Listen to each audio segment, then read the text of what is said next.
Assalamualaikum warahmatullahi wabarakatuh.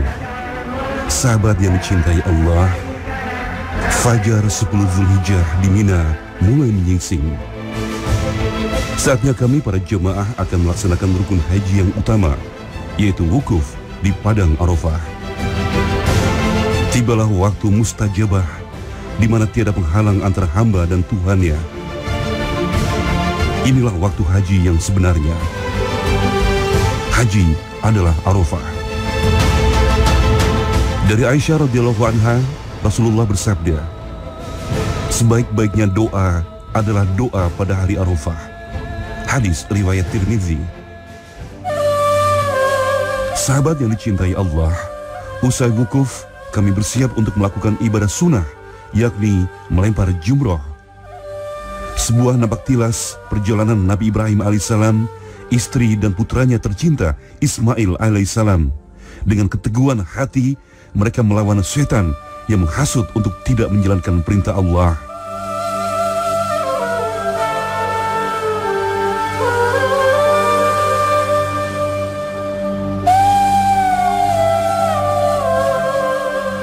Lempar jumroh sejatinya adalah simbol perlawanan kita kepada setan. Perlawanan yang tidak akan pernah berhenti dan membutuhkan komitmen dan keteguhan hati. Karena setan sudah berjanji di hadapan Allah akan selalu menjauhkan anak Adam dari jalan Allah Subhanahu wa Ta'ala.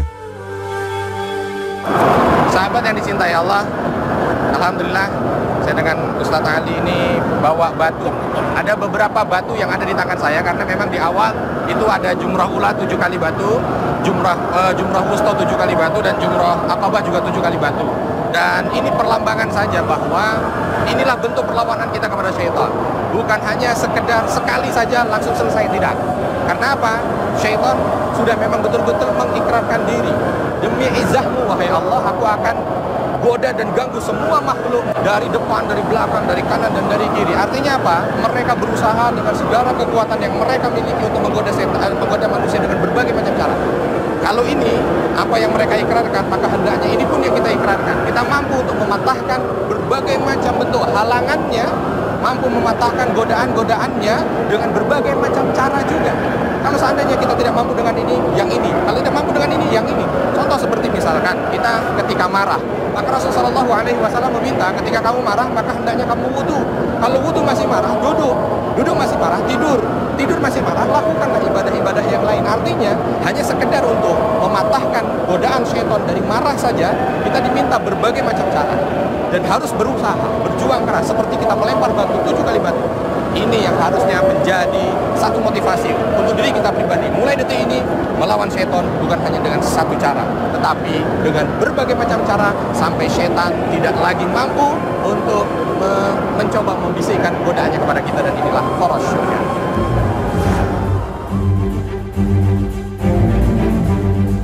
Sahabat yang dicintai Allah, saat melempar batu-batu kecil ini, ada semangat untuk mengalahkan syaitan. Luapan perlawanan yang harus kita jaga agar iman senantiasa hidup dalam hati kita. Sikap dan karakter ini harus melekat dalam pribadi para jemaah yang melaksanakan haji. Perlawanan yang akan terus berlanjut hingga seluruh jemaah pulang ke negerinya masing-masing sampai datang kematian. Sahabat yang dicintai Allah, alhamdulillah selesai kita dari Aqabah, Ula Wusta Aqabah. Dan ini bukan hanya sehari, 3 hari sampai dengan tanggal 12 kalau kita nafar awal, dan 13 kalau kita sampai nafar tani. Artinya apa? Beginilah bentuk perlawanan kita kepada syaitan. Tidak hanya berhenti pada satu masa, tapi terus berjalan. Ini simbol saja. Kenapa? Karena Allah Subhanahu wa Ta'ala menegaskan kita diminta untuk menyembahnya sampai datang kematian. Wa'bud rabbaka hatta ya'tiyakal yaqin. Sembahlah Allah sampai datang kematian. Menyembah Allah, melawan syaitan masuk dalam kategori menyembah Allah.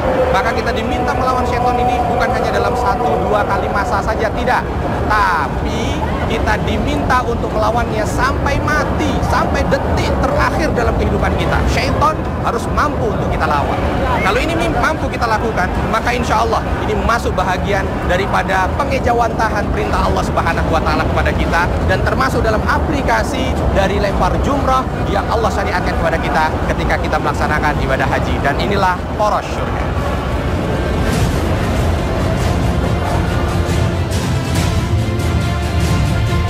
Alhamdulillah, lempar jumrah sudah kami kerjakan pada titik dan jumlah batu yang sempurna.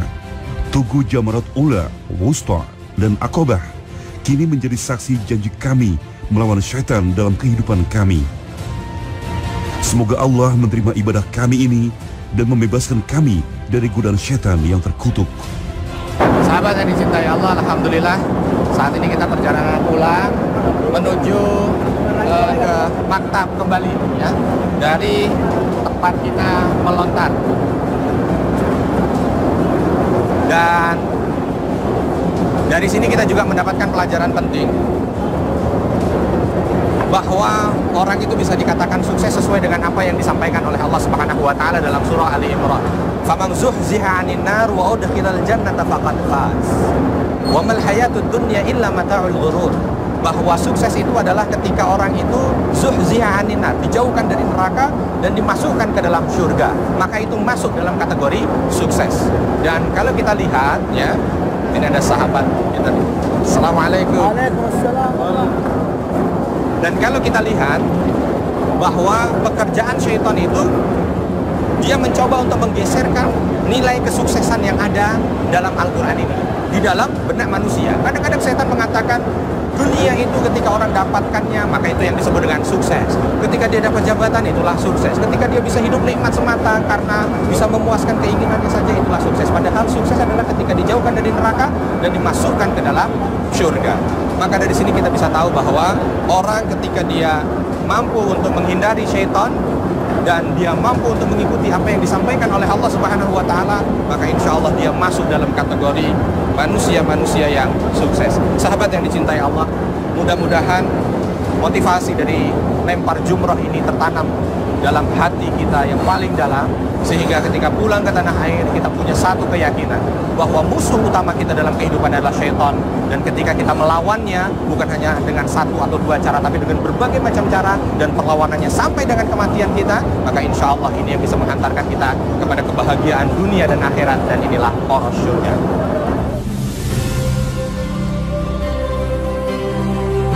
Wukuf dan lempar jumroh sudah selesai. Tinggallah besok kami bersiap menuju ke Mekah Al-Mukarramah.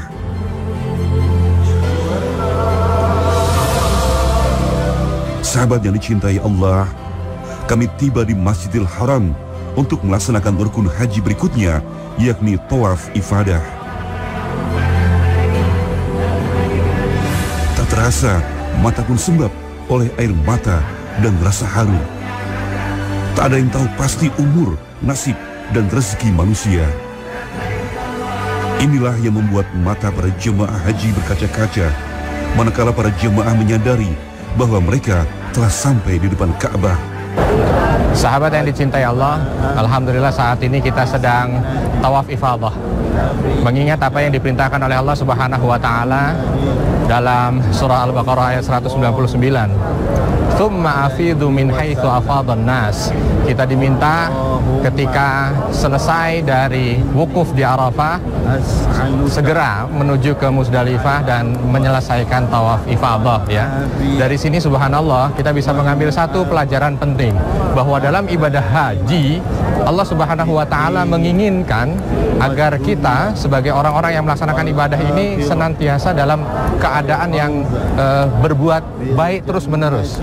Dari Arafah langsung ke Musdalifah, dari Musdalifah langsung silahkan mau ifadah ataupun dia lontar jumroh. Artinya tidak ada satu waktu pun kecuali diisi untuk bisa melaksanakan aktivitas ibadah. Beginilah Islam, ya. Ketika selesai dari satu aktivitas ibadah, kerjakan ibadah yang lain. Karena Allah Subhanahu wa Ta'ala memberikan batasan umur kepada kita itu sangat terbatas. Kalau seandainya kita tidak mampu memanfaatkan dengan sebaik mungkin, ditakutkan waktu-waktu yang ada pada kita ini justru akan lewat begitu saja, menguap begitu saja tanpa ada aktivitas ibadah yang kita kerjakan.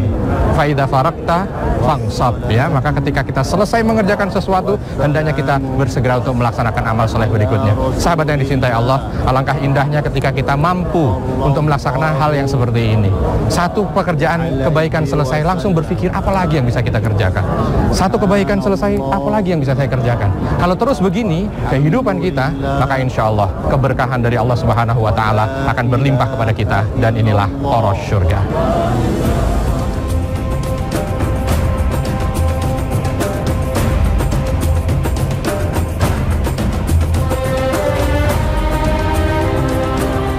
Sahabat yang dicintai Allah, ibadah haji adalah rangkaian ibadah yang sambung menyambung, dan ini seakan Allah menginginkan kita untuk selalu mengingat akan pentingnya waktu, bahwa waktu yang sempit ini tak boleh kita sia-siakan. Waktu begitu penting hingga Allah bersumpah dengan waktu. Wal asri, demi masa. Sesungguhnya manusia berada dalam keadaan merugi, kecuali mereka yang beriman dan beramal soleh. Sahabat yang dicintai Allah, zikrullah atau senantiasa mengingat Allah adalah kunci untuk menjadikan seluruh hari kita menjadi bermakna dan berpahala.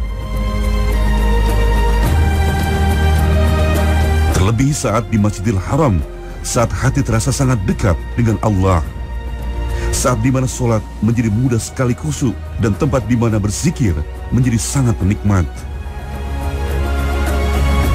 Sahabat yang dicintai Allah, kondisi lembah Safa dan Marwah kini sudah sangat nyaman untuk melakukan sa'i. Namun tetap saja berlari-lari kecil sebanyak 7 kali dari Safa ke Marwah membutuhkan tenaga dan stamina yang prima. Kita bisa bayangkan betapa berat perjuangan Siti Hajar dahulu. Saat itu antara Safa dan Marwah tidak ada atap seperti sekarang ini. Teriknya lembah padang pasir langsung menyengat Siti Hajar dan bayi Ismail. Upaya Siti Hajar mencari air untuk sang bayi Ismail patut kita teladani bersama. Bahwa sebagai muslim, kita harus bekerja dengan semaksimal mungkin. Segala upaya harus dilakukan, sementara hasilnya kita serahkan kepada Allah Subhanahu wa Ta'ala. Sahabat yang dicintai Allah, alhamdulillah setelah kita tawaf ifadah, kita sekarang melaksanakan sa'i, ya, dalam rangka untuk melengkapi haji kita, dan alhamdulillah kondisi saat ini begitu ramai sekali, dan insya Allah sa'i ini banyak sekali memberikan pelajaran buat kita. Salah satunya dalam sa'i ini, salah satu yang disunahkan untuk diperbanyak adalah kalimat-kalimat takbir, ya, kalimat-kalimat tahlil. Bagaimana ketika kita sa'i, kita bertakbir, Allahu Akbar. Artinya apa? Sa'i ini adalah usaha dari seorang Hajar ketika ingin mendapatkan air di saat anaknya atau putranya Ismail alaihi salam saat itu menangis kehausan. Ini yang ingin diajarkan oleh Allah Subhanahu wa Ta'ala kepada kita. Ingatlah, dalam setiap usaha kita, hendaknya usaha itu ada nilai membesarkan Allah, bukan hanya sekedar untuk membesarkan diri, bukan hanya sekedar untuk memperkaya diri, tidak, tetapi ingin membesarkan Allah. Allahu Akbar. Bagaimana dengan usaha yang kita kerjakan ini, agama ini besar. Banyak yang bisa mendapatkan hidayah dari Allah Subhanahu wa Ta'ala. Kenapa? Karena tadi dalam sa'i salah satu yang diperbanyak oleh kita di saat kita bersa'i ini adalah kalimat-kalimat takbir, Allahu Akbar, besarkan Allah. Yang kedua, ada juga motivasi di sini ketika kita membesarkan Allah. Ketika kita membesarkan Allah dalam usaha kita, maka yang kita harapkan hanyalah ridha Allah. Bukan hanya sekedar hal-hal yang bersifat duniawi semata, tidak. Capek kita bukan karena hanya sekedar dunia. Lelah kita bukan hanya sekedar untuk dunia, tapi untuk Allah Subhanahu wa Ta'ala. Insya Allah, kalau kita mampu menghiasi kerja kita menjadi kerja yang seperti ini, maka setiap langkah kita dalam aktivitas usaha kita itu bisa menghapus dosa kita dan menaikkan derajat kita. Bahkan capeknya kita itu akan membawa kita menuju surga Allah Subhanahu wa Ta'ala, dan inilah poros surga.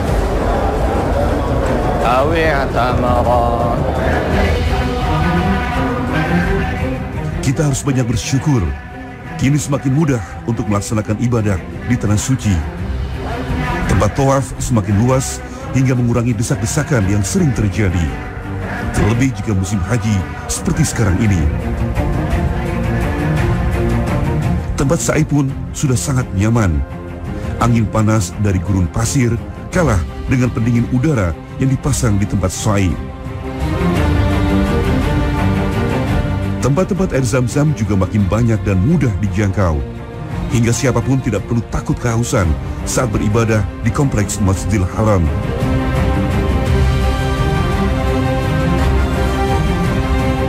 Sahabat yang dicintai Allah, ibadah sejatinya adalah ujian ketaatan kita kepada Allah. Hai orang-orang yang beriman, taatilah Allah dan taatilah Rasul-Nya dan ulil amri di antara kamu. Kemudian jika kamu berlainan pendapat tentang sesuatu, maka kembalikanlah ia kepada Allah, Al-Quran, Rasul, dan Sunnah, jika kamu benar-benar beriman kepada Allah dan hari akhir. Demikian itu lebih utama dan lebih baik akibatnya. Al-Quran, Surah An-Nisa ayat 59. Dari sini Allah Subhanahu wa Ta'ala akan memilah-milah mana hambanya yang taat dan mana hambanya yang ingkar. Prosesi tahallul adalah bukti bahwa ibadah adalah ujian ketaatan semata. Allah sebenarnya tidak butuh dipuja-puja. Dialah zat yang sudah agung melebihi apapun. Setelah tahallul, apa-apa yang dilarang saat berihram menjadi halal kembali. Ujian bukan sesuatu yang tanpa akhir, melainkan tahap yang ada ujungnya, di mana pahala dan hukuman menanti hamba yang menjalankan atau meninggalkannya. Sahabat yang dicintai Allah, alhamdulillah kita sudah menyelesaikan sa'i dengan jamaah. Dengan ini kita berhak untuk tahallul tsani, berhak untuk mengakhiri semua aktivitas ibadah haji kita dengan sukses, alhamdulillah. Itulah dia tahallul. Kita lihat bagaimana bahagianya sahabat-sahabat kita dengan doanya kepada Allah Subhanahu wa Ta'ala. Tahallul artinya orang itu diberikan kemudahan oleh Allah untuk dihalalkan kembali hal-hal yang mungkin dilarang di saat dia melaksanakan aktivitas ihramnya. Ketika orang menggunakan pakaian ihram, maka ada hal-hal yang dilarang oleh Allah Subhanahu wa Ta'ala untuk dikerjakan. Tapi begitu dia tahallul, dia diperbolehkan untuk melakukannya. Sahabat yang dicintai Allah, ini ada nilai tersendiri. Bagaimana Allah Subhanahu wa Ta'ala mengajarkan kepada kita. Hidup di dunia itu ujian. Seperti orang ketika melaksanakan aktivitas ihram, ujian saja. Ada yang dilarang, ada yang dibolehkan, ada yang dilarang, bahkan yang dimubahkan pun di luar ihram dilarang di situ. Yang diminta oleh Allah adalah ketaatan seorang hamba. Dan ketika dia mampu menjalankan ketaatan itu, ternyata ada akhirnya, ada ujungnya. Apa ujungnya? Tahallul. Dia diberikan kemudahan oleh Allah Subhanahu wa Ta'ala untuk bisa melakukan hal itu kembali. Begitu juga orang ketika dia mampu meniatkan hidup di dunia dengan ibadah, melaksanakan apa yang diperintahkan oleh Allah, menjaga larangan-larangan Allah Subhanahu wa Ta'ala, maka dia juga akan bertahallul di akhir hayatnya. Dia diperbolehkan, dihalalkan oleh Allah untuk bisa masuk ke dalam syurga. Ya ayyatuhan nafsul mutmainnah, irji'i ila rabbiki radiyatan mardiyah, fadkhuli fi ibadi wadkhuli jannati. Wahai jiwa-jiwa yang tenang, kembalilah ke kehadiran keridhaan Tuhanmu dengan keadaan yang diridhai. Pulanglah ke Allah Subhanahu wa Ta'ala dalam keadaan yang diridhai, dan masuklah dalam golongan hambaku, serta masuklah ke dalam surgaku. Tidak ada kalimat yang lebih indah yang didengarkan oleh orang yang dalam keadaan sakaratul maut kecuali kalimat panggilan seperti ini, sahabat yang dicintai Allah. Dan mudah-mudahan kita semua dengan kemudahan yang Allah berikan kepada kita, kita mampu untuk bisa mendengarkan seruan ini dari Allah Subhanahu wa Ta'ala, sehingga kita berhak untuk bisa masuk ke dalam surganya. Dan inilah poros surga.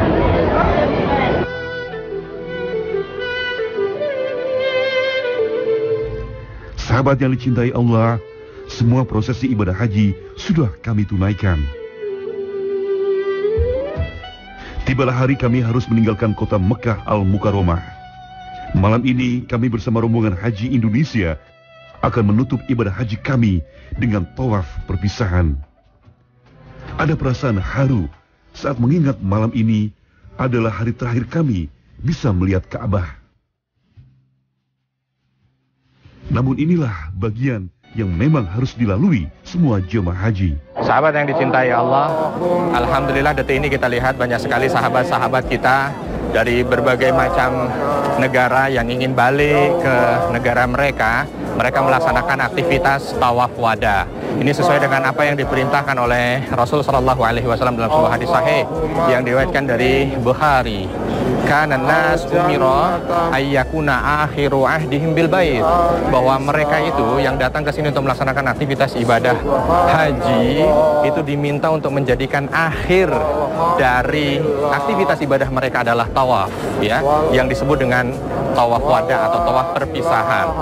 Dari sini sahabat yang dicintai Allah, kita bisa mengambil satu nilai yang luar biasa, motivasi Nabi SAW, bahwa Nabi meminta kita sebagai umatnya untuk mampu menjadikan akhir aktivitas kita itu bernilai ibadah di mata Allah Subhanahu wa Ta'ala.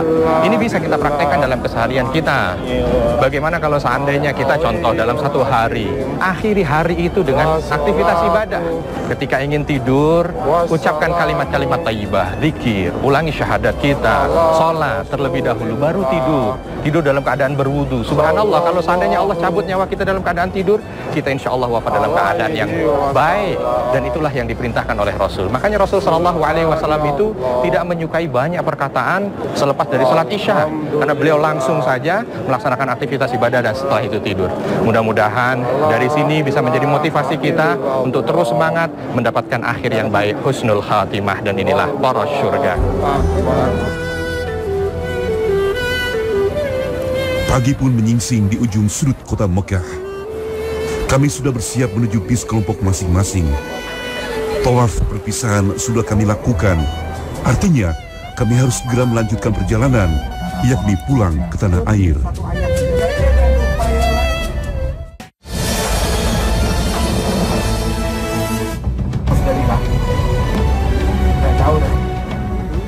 Sahabat yang dicintai Allah, inilah akhir kebersamaan kita.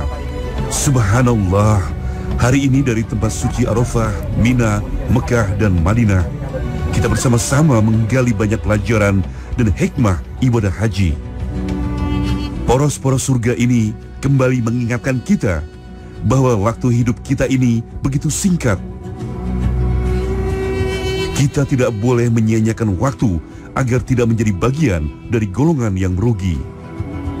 Semoga tayangan ini kembali menyadarkan kita tentang perlawanan abadi kita dengan syaitan yang sudah berikrar di depan Allah untuk menyesatkan manusia dari jalan Allah.